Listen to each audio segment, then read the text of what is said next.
What is shot calling and how do we do it? How can we practice it? If that's you, you've come to the right place.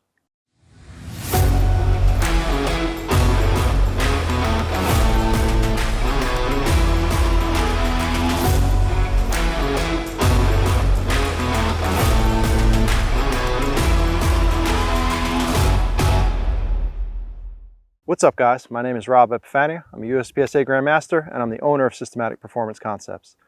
In this video, we're going to talk about some exercises that you can do to learn how to properly call your shots.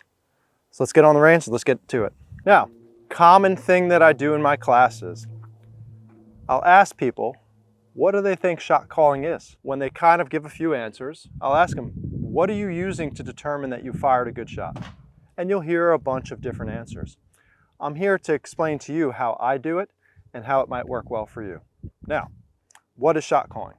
Shot calling is understanding where the shot went within an approximation, it's usually about a fist size, where the shot went when the trigger was pressed, okay? There's a couple of ways that we can do it, and I have some prior videos that also explain this as well. However, let's talk about them here too. First, when the trigger breaks, and before we even feel the movement of recoil, the bullet has left the barrel. So that's as long as we need to hold still for, which means we could use the trigger break as an opportunity where the dot or sights were when the trigger broke to call our shot. That is very quick, it's very efficient.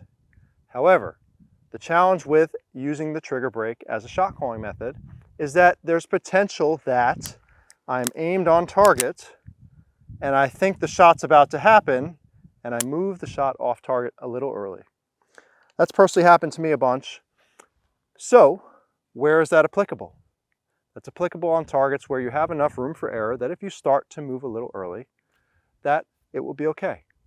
2, we can also call our shots where the dot was when we lifted, so trigger break, and we start to lift to reset the trigger.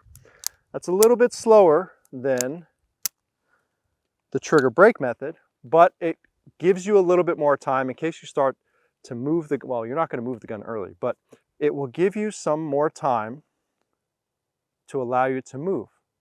I personally use this in dry fire. It's a little bit slower by about 2 to 3 hundredths of a second, especially if you're quick to reset the trigger like higher level shooters tend to be.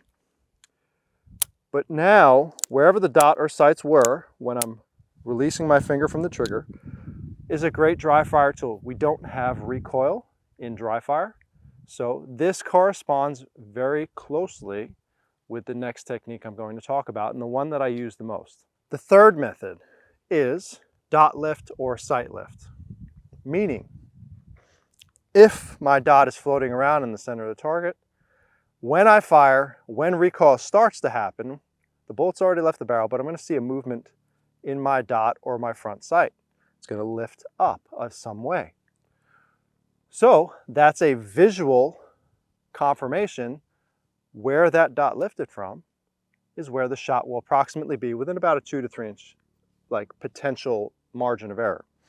So if I see this here, this is floating around and the shot lifts up straight, awesome, we did a great job, we put a shot right in the center of the target.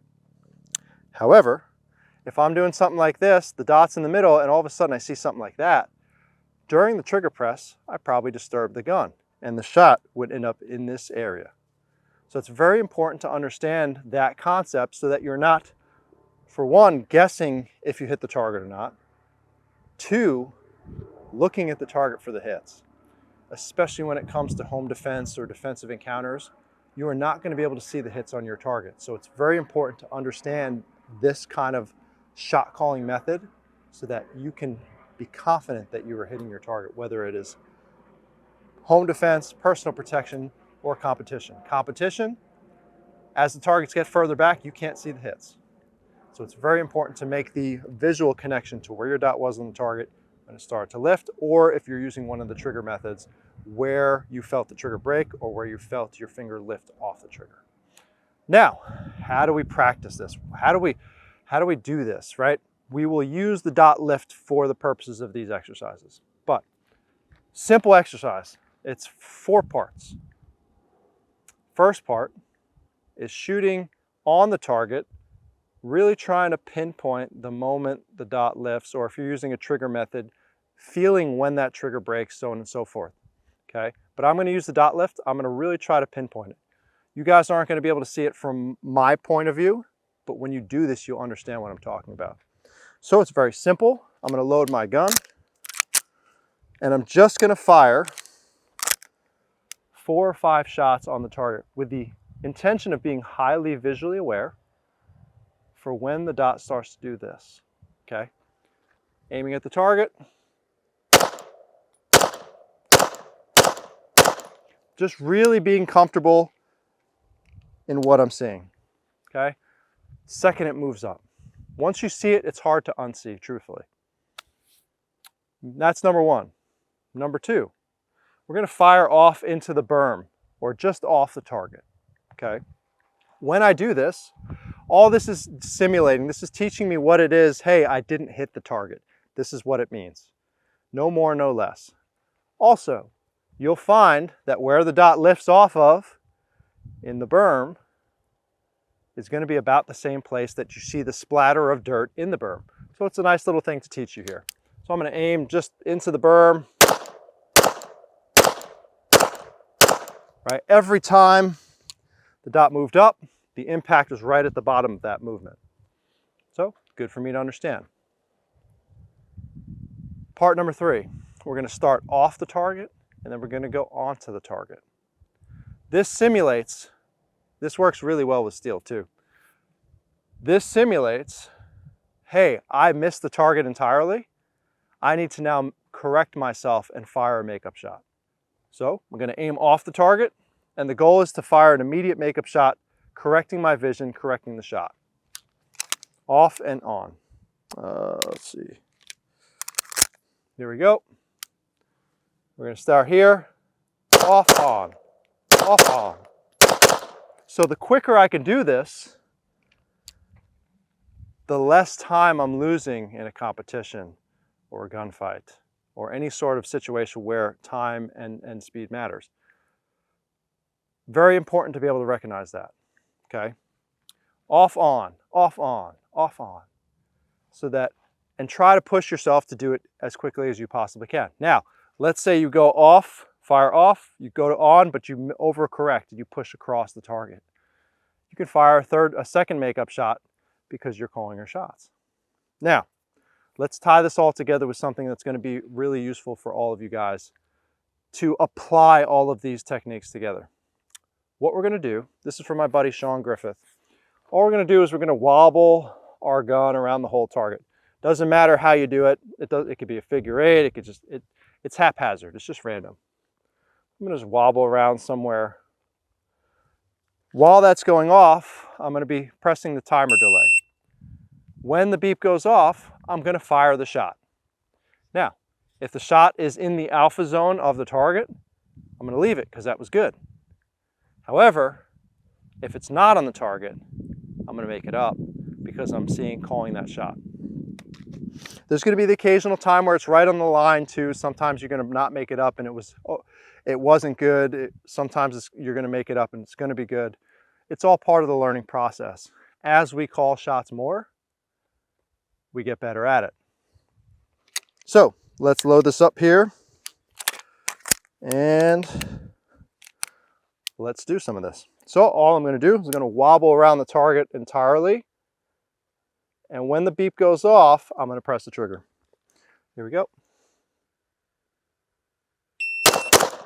So that was almost, when the beep went off, it was almost in the alpha zone, but I thought it was just outside. It actually ended up being just in. So that was one of those situations where it's just on the edge of the alpha zone, and I made it up appropriately, made it up within a quarter second. Here we go. I ended up waiting a little bit for that. Okay, good. So that last one, when the beep went off, I was on the left side of the target. Saw that I fired into the left side of the target, immediate correction into the alpha zone within a quarter of a second, fire the makeup shot appropriately. So this is just teaching me what I need. Great exercise to bring up your awareness. Another quick tip. Want to practice your shot calling? Take that target that you've now just shot up, put a target behind it and do your exercises, a clean target. What that's going to do is you're going to have all the hits in the front. You're not necessarily going to be able to score your targets from the front. You're going to try to call your shots and estimate what you think the score is going to be before you check the back of the target to confirm what you saw. I did that about 100%. I did that 100% of the time for about 6 months, and it really, really brought my ability and awareness up when it came to my shooting. So, guys, I hope you found this useful. If you have questions or comments, put it below. Thanks for watching. Have the best day.